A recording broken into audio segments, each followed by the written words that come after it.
آپ دیکھ رہے ہیں مدینہ دینی نیوز، اورنگ آباد کا نمبر 1 دینی چینل۔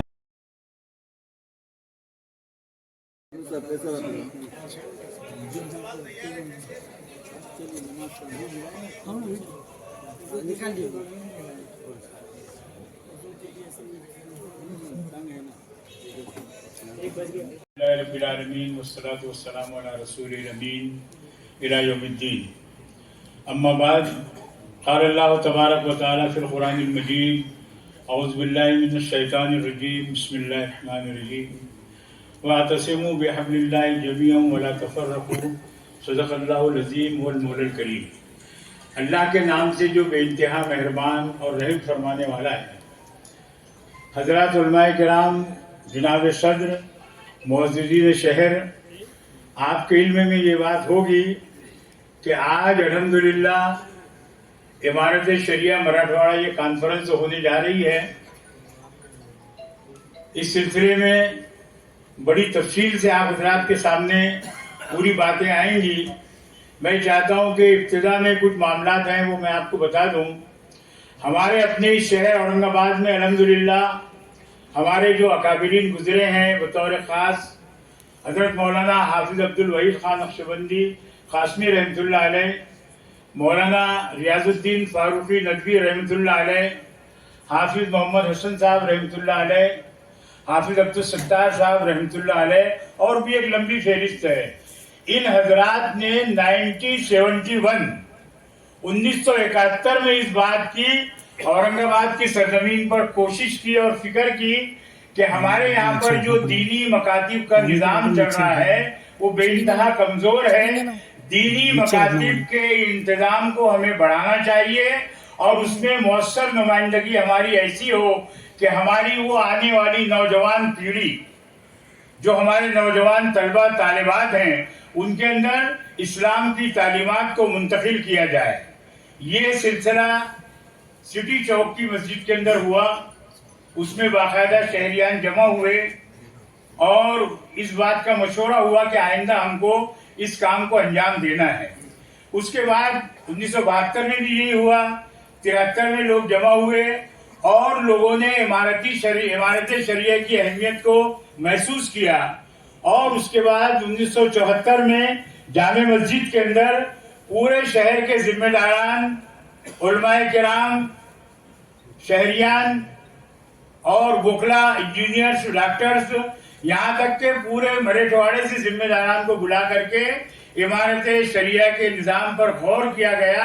مولانا منت اللہ رحمانی کی تشریف آوری، مولانا مجاہد الاسلام قاسمی رحمۃ اللہ علیہ کی تشریف آوری، اور عمارت شریعہ کا قیام یہ 1974 میں 74 میں قائم ہوا۔ اور اللہ کا فضل و کرم ہے کہ جن لوگوں نے ابتدا سے اس کے ساتھ رہے، کاندھے سے کاندھا ملا کر کے اپنے سارے کاموں کو انجام دیا، آج وہ ہمارے درمیان میں نہیں ہے، لیکن ان کا یہ لگایا ہوا پودا ہمارے درمیان میں ہے۔ ہم سب مل کر رب کائنات سے دعا کرتے ہیں کہ اللہ رب العالمین جن لوگوں نے جس درجے میں عمارت شریعہ کو کوآپریٹ کیا، اللہ رب العالمین ان کی بال بال مغفرت فرمائے، ان کے درجات کو بلند فرمائے، اور ان کا جو سپنا تھا اس سپنے کو ہمیں ساکار کرنے کی توفیق عطا فرمائے۔ صورتحال میرے دوستو اس وقت ایسی تھی، کسی شاعر نے کہا ہے کہ ستمگر بے غرض مغرور کیوں ہے ہم نہیں سمجھے، ستمگر بے غرض مغرور کیوں ہے ہم نہیں سمجھے، بشر انسانیت سے دور کیوں ہے ہم نہیں سمجھے۔ اور جسے اللہ نے قرآن کا دستور بخشا تھا، یہ قرآن، یہ رب کائنات کی قانون کی کتاب ہے جو ہمارے پاس امانت ہے، مگر ہم نے طوطے مینا کی طرح پڑھنے میں اپنی عافیت سمجھی، ہم نے کبھی اس سے مسائل کو معلوم نہیں کیا۔ ہمارے اکابرین نے 1971 میں اس بات کی فکر کی اور یہ چیز ہمارے سامنے لائی گئی کہ جسے اللہ نے قرآن کا دستور بخشا تھا وہ ملت آج بے دستور کیوں ہے ہم نہیں سمجھے۔ ان سارے لوگوں کو جمع کیا اور یہ بتایا کہ اللہ کے بندو، اللہ اور اس کے رسول صلی اللہ علیہ وسلم کی تعلیمات پر عمل کرنے میں، ان کی تعلیمات کو پھیلانے میں ہی ہماری دنیا اور آخرت کی کامیابی ہے۔ آج کے ان حالات میں ہم دیکھ رہے ہیں کہ کہ مخالفین اسلام اور خاص طور پر جو فرقہ پرست تنظیمیں ہیں، میں کسی کا نام لے کر نہ اپنا وضو خراب کرنا چاہتا ہوں نہ آپ کا وضو توڑانا چاہتا ہوں. بیٹھے ہیں لوگ، لکھنے والے لکھتے رہیں، ویڈیو بنانے والے بناتے رہیں. جو بات ہم کہہ رہے ہیں بہت دائرے کے اندر کہہ رہے ہیں، یہ منچ نہیں ہے.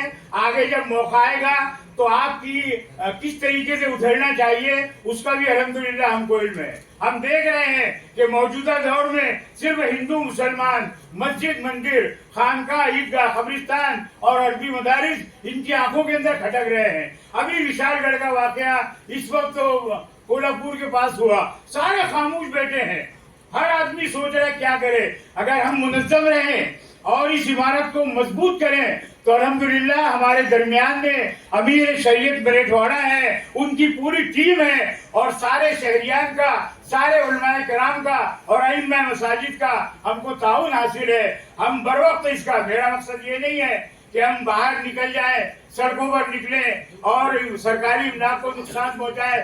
دائرے میں رہ کر کے ہم کو کم سے کم اپنی آواز بلند کرنی ہوگی.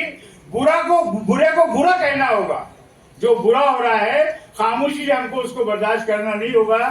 ہمیں چاہیے کہ ہم آئندہ کے جو اوقات ہمارے سامنے آ رہے ہیں، جو ایام ہمارے سامنے آئیں گے، ان ساری چیزوں کی نزاکت کو میں بہت ہی اشارتاً بتایا ہوں.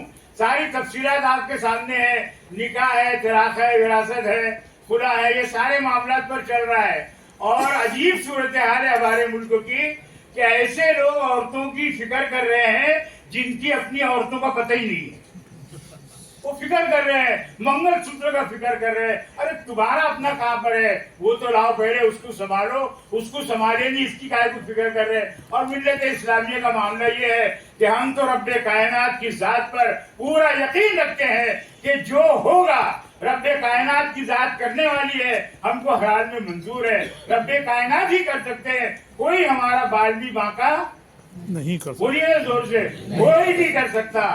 ہم مسلمان گھر میں پیدا ہوئے، مسلمانوں کی طرح زندگی گزار رہے ہیں، اور انشاءاللہ اسلام پر ہمارا خاتمہ ہوگا. انشاءاللہ. میں یہی چند باتیں ابھی تفصیلی آپ کے سامنے آئے گی. صرف ایک اعلان اور کر دیتا ہوں کہ یہ پروگرام بہت اجلت کے اندر لیا گیا. ہم چاہتے ہیں کہ آپ حضرات کا تعاون شامل حال رہے. عمارت شریعہ مضبوط سے مضبوط تر ہو. اس میں ہماری دنیا اور آخرت دونوں کی بھلائی ہے. ایک امیر کے ساتھ ہمارے لیے آج کے ان حالات میں بے انتہا ضروری ہے. ہم ٹکڑیوں میں اور گروپوں میں اپنی زندگی بسر نہیں کر سکتے. ہم چاہے جہاں جس تنظیم سے جڑے ہوں، مذہبی تنظیم ہو، سیاسی تنظیم ہو، لیکن جب ملت کا مسئلہ ہے، قرآن و سنت کا معاملہ ہے، مسجد مدرسے کا معاملہ ہے، اور کہنے قبرستان کا مسئلہ ہے، تو ہمیں چاہیے کہ ہم امیر شریعت سے رہنمائی حاصل کریں. اسی میں ہماری، میرے دوستوں، کامیابی ہے.